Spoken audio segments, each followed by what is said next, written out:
Good afternoon. Welcome. My name is Brian Gary, and I serve as the chair of the Olathe Chamber of Commerce's Business to Government Advocacy Committee. It's my honor to moderate today's forum of House District 49. The Johnson County Public Policy Council, which is comprised of the 10 chambers of commerce in the Johnson County area, developed today's questions focusing on business and community issues. I want to welcome both Nikki McDonald, Kurtis, to our forum, and thank you for your willingness to serve our community. We'll go through introductions. First off, House District 49 itself covers Olathe and Overland Park, stretching roughly 127th Street to 159th on the south, bordered on the west, Black Bob, Summer Tree, and up to Merlin, and on the east by Flum and part of Quivira. So that's the area we're talking about roughly, and I want to introduce our candidates now in alphabetical order. First, Democratic candidate Nikki McDonald. Nikki was born the oldest of 3 daughters in the suburbs of Little Rock, Arkansas, where her mom had a career working for the power company, and her dad was a Little Rock fireman. She graduated with a bachelor's in education, elementary ed, in 1997, a master's in the arts of teaching, early childhood, in 1998 from the University of Arkansas. She went on to teach first grade for 5 years in Rogers, Arkansas, before moving to Olathe and teaching English language learners at Fairview Elementary. Her sons both attend Olathe Public Schools. Welcome, Nikki. Thank you. And the Republican candidate, Kurtis. Kurt grew up in Olathe, attended KU, earning a degree in computer science. He's built a successful record as a business leader, which continues today at his software firm specializing in data-driven analysis. He's a longtime volunteer Johnson County, and along with his beloved dog Pepper, a supporter of Wayside Waifs. Welcome, Kurt, and thank you both for being here. Thank you. We'll now start with our brief 3-minute opening statements by each candidate, which will be followed by a Q&A, which will be 1.5 minutes each to answer those questions. At the conclusion of that portion, each candidate will have 2 minutes to provide a closing statement. Due to the time constraints, there are no follow-up questions, no formal rebuttal time, and no audience participation. Appreciate that. Please note the candidate speaking order we randomly selected earlier, and will rotate throughout the program. So each candidate will now have 3 minutes to present their opening statements on why you decided to run for office. And we are starting with Kurt. Thank you. Hi, thank you for having me here. Thank you, Nikki, and appreciate the opportunity to serve. I was born and raised in Johnson County and have lived in Olathe since 1974. Grew up on a farm with 80 acres where we raised buffalo, cattle, horses, and even had a pond with catfish in it. So it was really a lot of fun to grow up in Olathe in those days, but there were no neighbors. Most of the district that we're in right now was just ground. And so many of the houses that are there now were my hay baling fields. So I earned a lot of my money baling hay and pretty much learning the value of $1 at 5 cents a bale. A lot of work to lift 80 pounds and move it into a barn just for 5 cents. But, you learn the value of the dollar and what it took back then. So things have changed a lot, and we have now houses everywhere. My father actually ran a business, actually founded our business that my brothers and I ended up taking over in the basement of our farmhouse. And we ran about 50 phone lines up the half-a-mile-long driveway and ran a data services bureau, which I spent a lot of time during the summers either baling hay or coming in and working, soldering cables or delivering modems to clients. But, it was good way to learn the business. We were very early in the technology phase, and we learned a lot about what clients need, and we had to be flexible and adaptable because Microsoft didn't even really exist. Oracle wasn't out there. We were pretty much Oracle, and at the time, really a database company. So got to learn a lot about technology, and it inspired my career in computer science at KU. And from there, after a brief interview in Baltimore with the National Security Agency, I decided I didn't want to live in Baltimore. I liked my friendships in Olathe, although didn't want to necessarily work for half the price for my father. So there was a hard decision to make, but ultimately I decided to stay here in Olathe. So civically, I supported my father's mayoral campaign that he was successful with, and then I also observed as a longtime board member of Johnson County Economics Research Bureau, where we provide data, many publications. One's called the JOCO Primer, but it's instrumental that the local economic development officials use to help guide new businesses and why they should locate here, and why we are the top percentile in the nation of counties in quality of life. So these experiences have shaped my life and my experience, and why I decided to run for this position. Great. Thank you, Nikki. 3 minutes for your opening statement. Great. I'd like to thank the Olathe Chamber of Commerce for hosting and moderating this forum. And I'd also like to thank Kurt for his willingness to participate today. In this time of division, I really appreciate his shared commitment to a positive campaign experience allowing for civil discourse. I'll take a minute or so to give you all some background information. While my early professional background was in teaching, I became a stay-at-home mom when our children were born, and in recent years, I've served as a community organizer while occasionally volunteering on campaigns. My husband and I have had the experience of being a part of the sandwich generation, raising our children while caring for aging parents. Being a stay-at-home parent has required our family to make some sacrifices, but we've really had no regrets. Last fall, my state representative stepped down, and I was asked by members of our community to consider putting my name in the hat to be selected to fill the vacancy and to serve out the remainder of the term. My sons are older now, experiencing their last couple years of high school at Olathe Northwest, and my in-laws passed away in the last couple of years. So my schedule has become more flexible, and I began to truly consider stepping into this role. I have a background in public education advocacy, and I've had success with campaigning, but I had not had much experience in developing policy. In the end, I was elected by the precinct leaders to represent House District 49 in late December, and I hit the ground running in January, serving the entirety of the 2024 session. My committee assignments are Education K-12 Budget Committee, Health and Human Services, Legislative Modernization, which really is just cybersecurity, the Literacy Advisory Committee, and the Special Committee on Centralized Pooled Collateral and PMIB Modernization.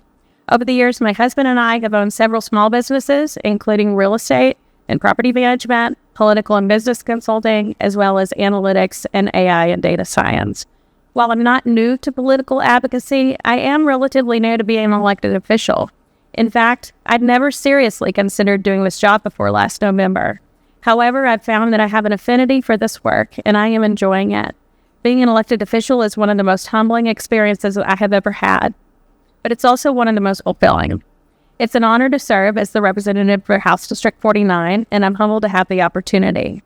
I'm running for re-election, and I'm grateful to have this chance to articulate my focus and perspective, as well as my priorities and experiences thus far. Great. Thank you.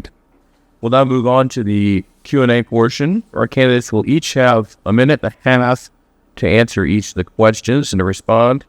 And the speaking order will rotate between each question. And Nikki, you'll start first on the first question. And that is, what are your views on state tax policy, being as specific as possible? Sure. I thought our first question was our top 3 priorities. Okay. Just the state tax policy. Right. Oh, geez. Yep. Sorry. Okay. Kansans are tired of political games of the GOP. They attempt to go back to the days of regressive tax policy all of the time. I'm really glad the governor called the special session to get the Republican supermajority to seriously negotiate an acceptable tax cut bill this year. There was much wasted time this past few years, and it's unfair that Kansans have had to pay higher state taxes because of the political games played by Republican leadership. But in Kansas, revenue is determined using the 3-legged stool model. a fair and balanced combination of property, income, and sales taxes. This approach provides us with stability. Under Governor Kelly's leadership, Kansas is enjoying record surpluses. It was very satisfying to pass a sweeping tax cut bill this summer that put as much money as possible back into the pockets of Kansans by ending state Social Security tax, raising the personal exemption, and lowering income tax rates. We also increased child care tax credits, and this coming January, Kansans will no longer pay state sales tax on groceries. We also lowered property taxes by taking the first $75,000 of the value of a home away from the assessed value. Earlier this spring, I supported the governor's plan to raise the exemption on property taxes even more. But again, the Republican supermajority refused to compromise on eliminating the 3.9% income tax rate and reducing property tax. So that's why I didn't get more property tax relief. Thank you. And Kurt, I'll ask you the same question. What are your views on state tax policy, being as specific as you can? Okay, thank you. Tax relief. We have property taxes that are continuing to rise. I hear every day, including from seniors, that are getting priced out of their homes even when they own them free and clear. Families can't start own even a new home with some of the property taxes that we have in our county. So I'm gonna look to try to target relief and support while maintaining fiscal responsibility. I mean, we do need to maintain our rainy day budgets, and we need to maintain our current checking account and bank account within the state. But I would look to cap property taxes for seniors or those that are vulnerable, including veterans, using a length of residence type of a metric. I also would look at increasing deductions for many different things, including daycare or just in general care at home.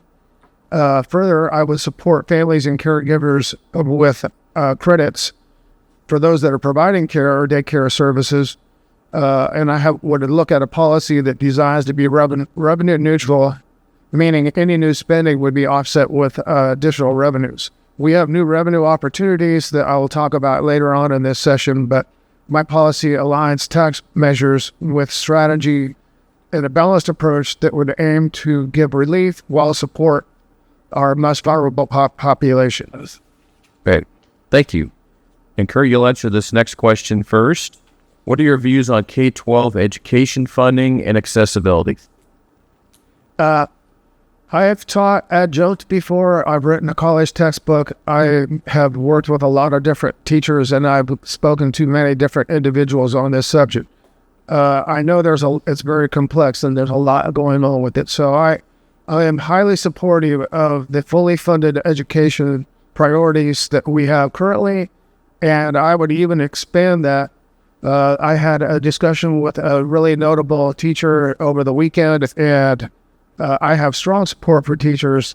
I think listening to teachers is key to improving student outcomes. So I would look at a policy that addresses the teachers' needs and the students' needs, enabling teachers to be creative and innovative in their classrooms with new flexible funding that would allow technology to engage students constructively.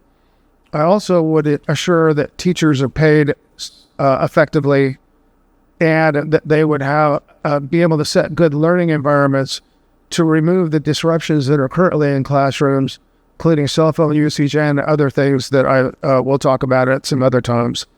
Parents want a diverse range of learning platforms, including online platforms. Some parents I've talked to have asked to even be able to teach their children from home with credits. So I think there needs to be flexibility in how we look at public schools, private schools, and virtual learning. But I would encourage collaboration among students, parents, teachers, legislators, and also even address union and administrative concerns as we solve these issues.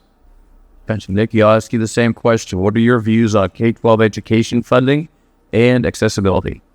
Well, first, we need to follow state statute requiring fully funded schools, including special education. Kansas was recently released from 13 years of costly and contentious litigation and court oversight in the Gannon decision. Legislators should really be careful when crafting policies so that we don't invite unnecessary lawsuits. This shouldn't be a partisan issue or even controversial, but every year there are special interests that want to send public dollars to private institutions that avoid the same level of standards and testing that public schools must follow. One thing that sets America apart from our counterparts around the world is that states have the obligation to protect, respect, and fulfill the right to a free education. Kansas public schools pride themselves in meeting each child where they are and developing their full potential. As a teacher, it is disheartening that my colleagues in the Kansas legislature don't have a good track record when it comes to education funding, which is the biggest reason I became a state legislator. I'm committed to making sure that our students and teachers have what they need to be successful, while providing needed supports to parents and families. We will soon be considering changes to the current school funding formula. As a teacher, a mom, and an ardent school advocate, I am well-versed in school finance, and I will take an active role in crafting any changes made as a member of the House Education K-12 Budget Committee. School finance is complex. Sending me back to Topeka will ensure that we have an experienced advocate at the table looking out for the interests of our Kansas school children. Great. Thank you both. Nikki, you'll answer the next question first. We're going to move over to the economic development policies. What types of economic development policies do you support that would encourage job growth and business expansion in Kansas? Thanks for that question. Well, first and foremost, it's really important for policymakers to develop a welcoming and inclusive community. Diversity is our strength, after all. And when we entertain policies based on fear, hate, and intolerance, we lessen the likelihood that companies will seriously consider relocating or doing business here in Kansas. Like Sharice Davids, I am really glad to see our priorities shift to refocus on infrastructure. We should take advantage of any federal dollars available as a result of recently passed infrastructure legislation, from expanding broadband access to replacing lead water pipes in Olathe, to repairing bridges, to lessening congestion with newly designed intersections and expanded highways. It's really vital that we make these investments, which will also create jobs, increasing the labor pool. The Kansas Department of Commerce has done an excellent job in creating a business-friendly environment by recruiting new businesses to make their home in Kansas. I appreciate the vision and leadership Governor Kelly and Lieutenant Governor Toland have provided, and I look to them as a resource whenever possible. As a state legislator, I always work to establish and develop relationships with members of our local business community. I believe that is key to understanding the unique needs of each sector on a local and regional level. Local chambers of commerce are vital connections for those decision-makers at all levels of government. Thank you. And Kurt, I'll ask you the same question. What types of economic development policies do you support to encourage job growth and business expansion in Kansas? Small businesses are the driving force of the U.S. economy and will continue to be and need special attention. My policy focuses on attracting businesses to the state by offering tax incentives and positioning Kansas as a competitive hub in the central U.S. for logistics and talent access. We can rival states like Texas and others around us by just prioritizing our infrastructure development and including improvements to our power grid, roads, bridges, and high-speed data access. So talent is a development asset that we need to continue to look at with high school and community college skill networks that we would, my policy would integrate resources with the colleges, but also look at retaining graduates before they migrate to other hubs like they typically do, so that all the talent leaves the area. So we need to incent people to stay here. Our economic development zones that I would propose would foster growth. We have one at the Legends, and there's others possible that can expand economic impacts. Small business support can be addressed through startup kits and through incubator grants with legal and financial business growth strategies. STAR bonds successfully used can be helpful, but they need to be modeled and they need to assessed with proper data so that we are on the hook with failed projects without risk being taken by other investors. Great. Thank you. And next question, Kurt, you'll answer this one first. And that is, what would you do to grow and develop the state's workforce?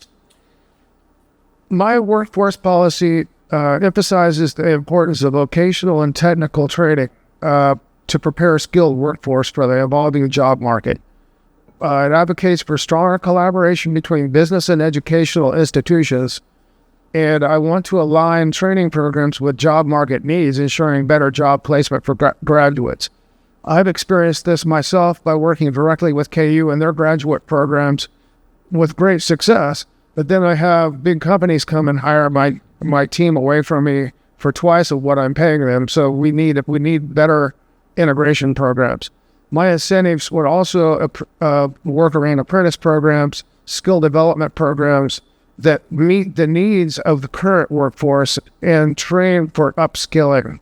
My policy also promotes the use of software tools and productivity tools and more focus on AI and technology to manage around the technology revolution.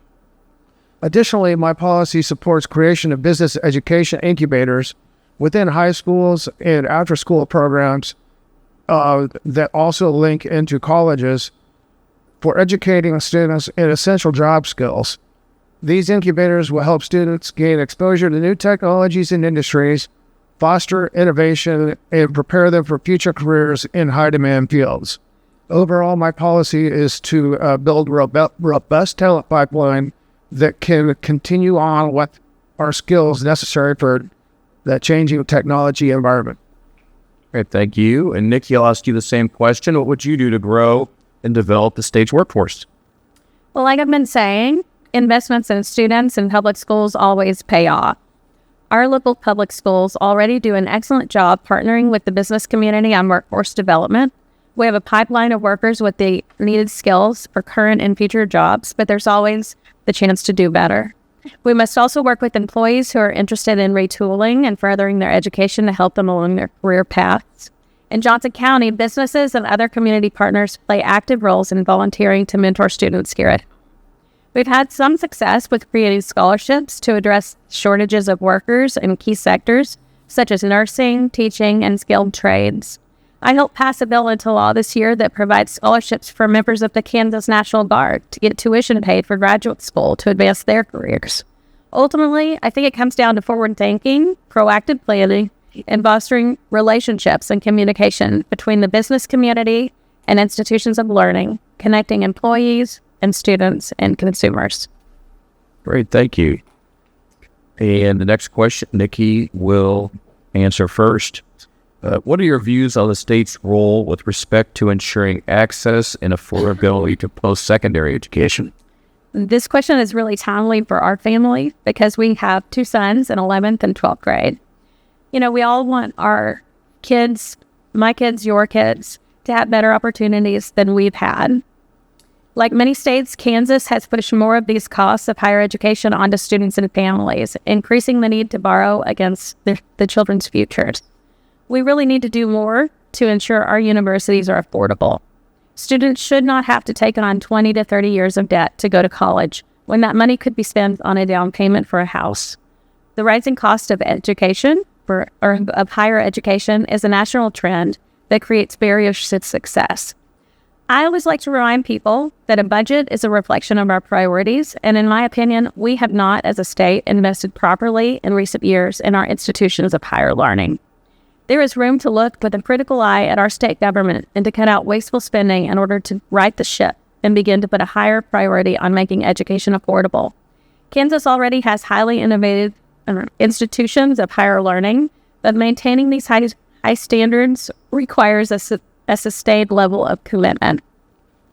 Okay, thank you. And Kurt, I'll ask you the same question. Your views on the state's role with respect to ensuring access and affordability to post-secondary education. Thank you. Affordable college is paramount for our educated workforce. It's key quality for why businesses will even move here to have skilled workforce. One key metric, though, we have a lot of colleges, and also Kansas has more government workers than 49 other states per capita. The bulk of that is in education. So rural states tend to have more education spread out throughout the different areas of the world. But my secondary education policy would be to provide more affordable, skill-oriented alternatives and to allow competitive aspects within college, so colleges are competing versus just receiving funds. We need to strengthen our community colleges and create more support around employee partnerships with schools. We should look at how we can reduce administrative costs in colleges, and there's a key efficiency focus that I would have to hold colleges accountable based on student outcomes. Additionally, policies would advocate for making higher education and career colleges and online programs accessible and more affordable for all state residents, with discounted tuition and support for state-funded institutions. My policy would also separate core education fundings from other expenses so that we can be more efficient. Thank you. Kurt, you'll answer this next question first. There's been a lot of discussion about foreign land ownership and leasing, as well as purchasing equipment containing foreign manufactured parts. What factors do you consider when attempting to balance national security concerns with free enterprise and private property rights? So, as a landowner myself, I am deeply concerned with foreign land purchases, especially those that are masked in unknown LLCs that you can't really determine who they are. I have been in engagements where I've had purchases with LLCs that I didn't or could not learn who the owner was specifically. And I think it is an issue, especially in rural areas for our state. So I propose safeguarding our national security and respecting private property rights.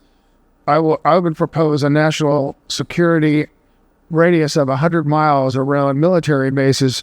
I don't know how many we have in Kansas, but I would want a framework that ensures transparency around who are purchasing land. From a statistical perspective, foreign landowners are only own 62,000 square miles of the U.S. Johnson County is itself 474 square miles. China itself only owns 620 square miles, which is about the size of Johnson County. So we just need to put it in perspective of what the risk is. But we have gas reservoirs in southwest Kansas that could be used to get for our landowners to even make more money. And I would prefer to have our landowners use those resources than foreign buyers, which typically are buying for energy or ag uses. Chris, thank you. Nikki, you are up. The question again, there's been a lot of discussion about foreign land ownership as well as purchasing equipment containing foreign manufactured parts. What factors do you consider when attempting to balance national security concerns against free enterprise and private property rights?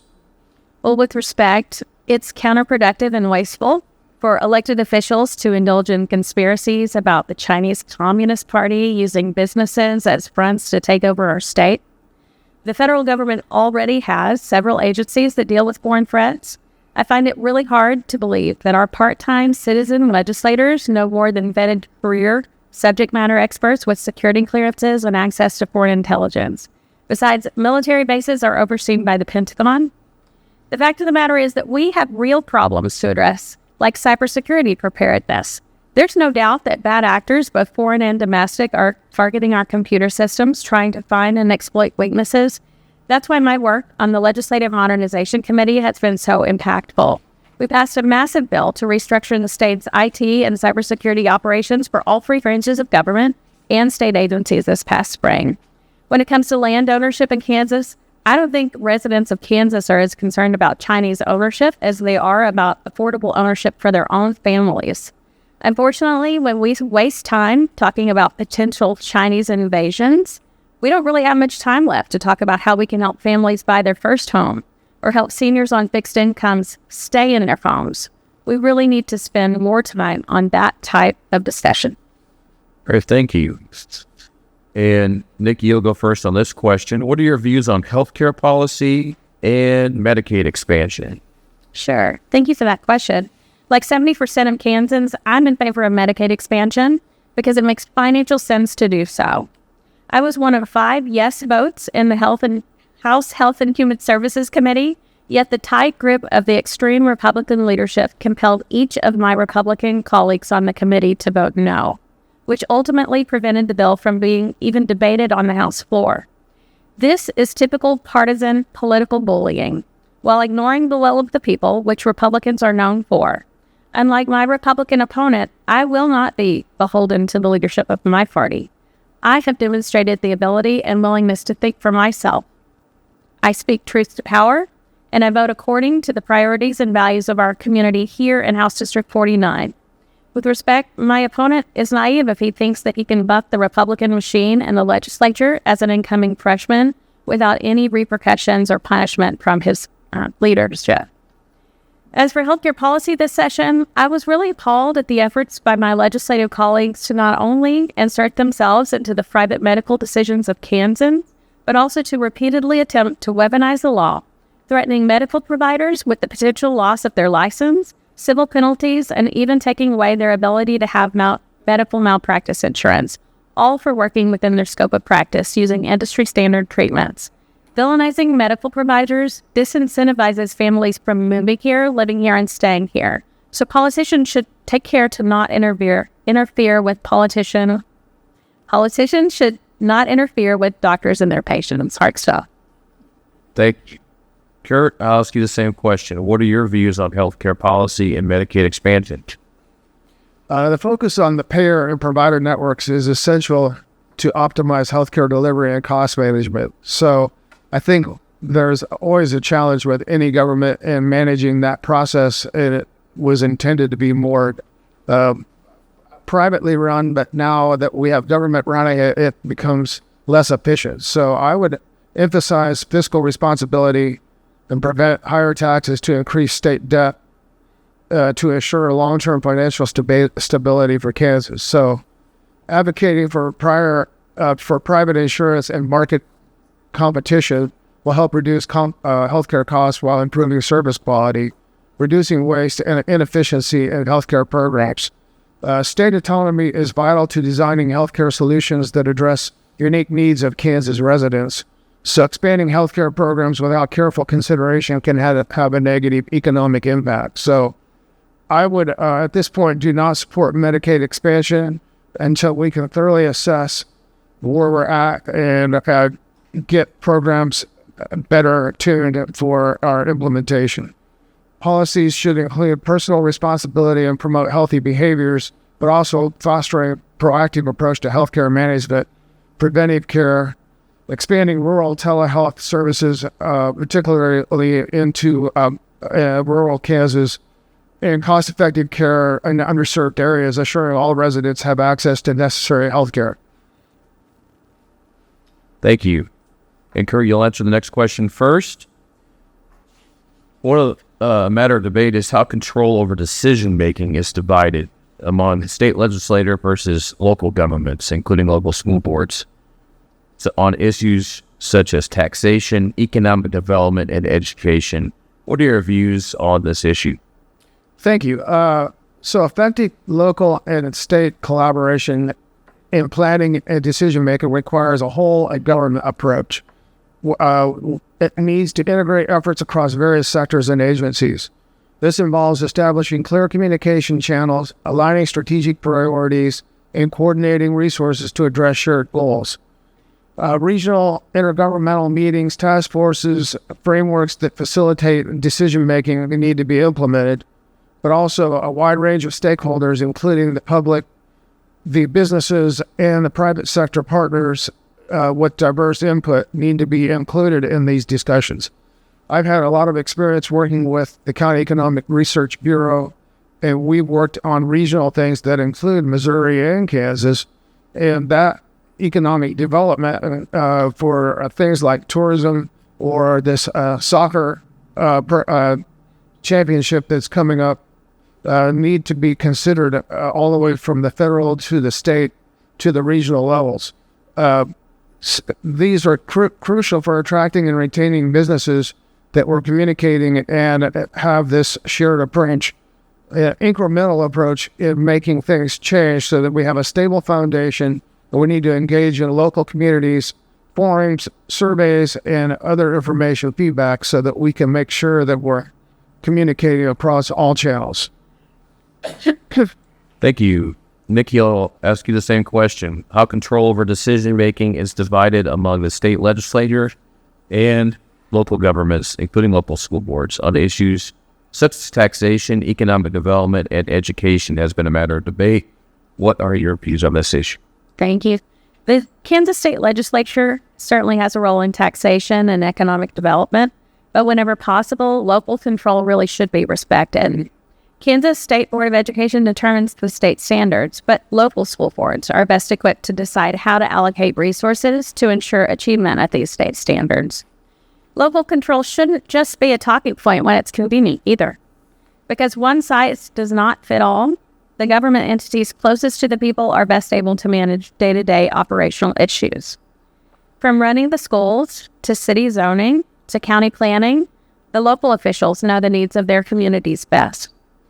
These different government entities really should function as partners, not as adversaries. Our Attorney General should not be constantly suing the federal government with frivolous lawsuits. The Kansas legislature shouldn't be micromanaging municipalities by legislating the types of carry-out sacks that local grocery stores must use to give out groceries.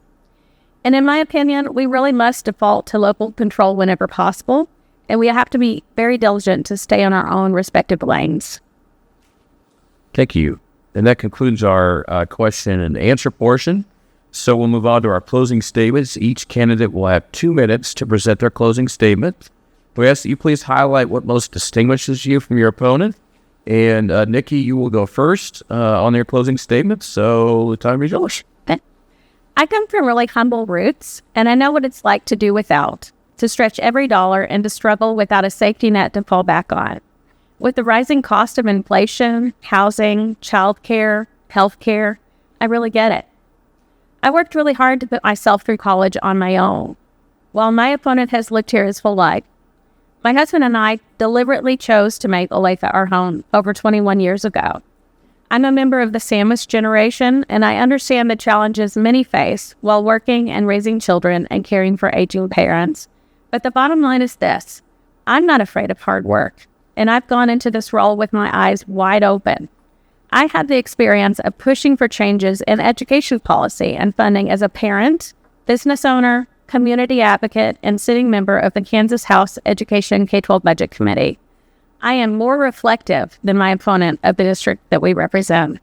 I'm a part of a middle-class family, doing my best to help our kids all have a bright future with just as much or more potential than we had growing up. I'm a mother, a wife, an educator, a legislator, and a Kansan by choice, not by birth. But most importantly, I'm skilled in listening, and I'm an independent thinker.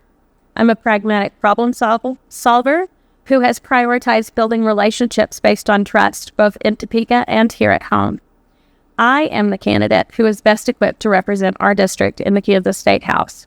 Once again, I'd like to thank the Olathe Chamber of Commerce for their hospitality today, and also to thank Kurt for his willingness to participate in this forum.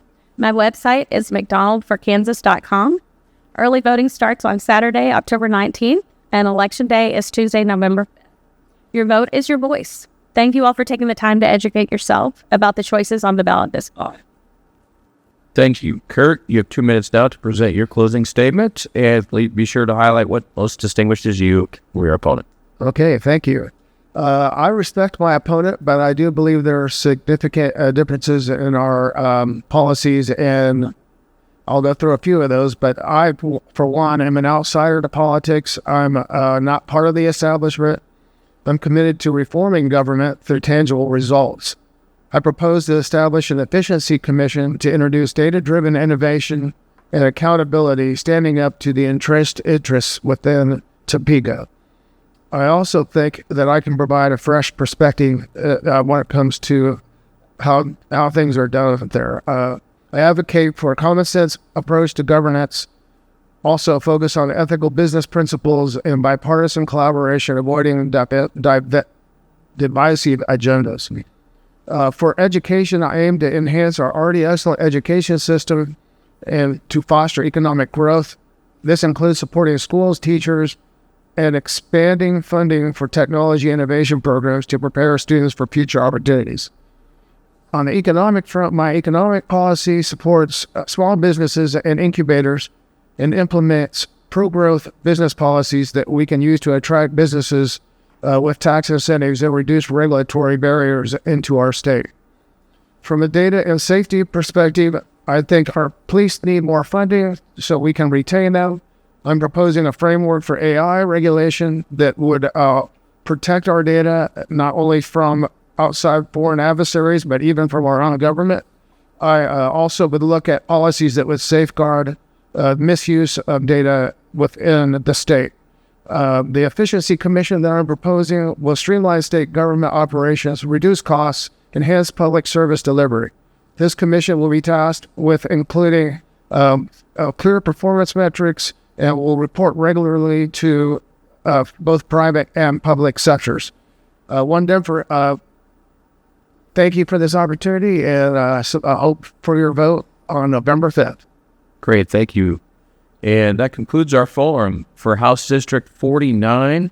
I want to thank both candidates for participating in today's forum, and I appreciate both Kurt and Nikki's willingness to serve our community. It's much appreciated by all, so thank you both for your willingness.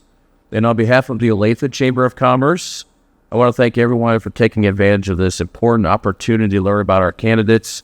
For more information about these candidates and others, videos of this and other forums, and advanced voting details, you can go to www.votejoco.com.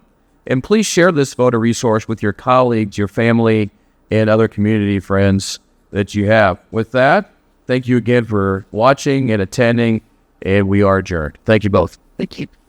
Thank you very much. Thank you.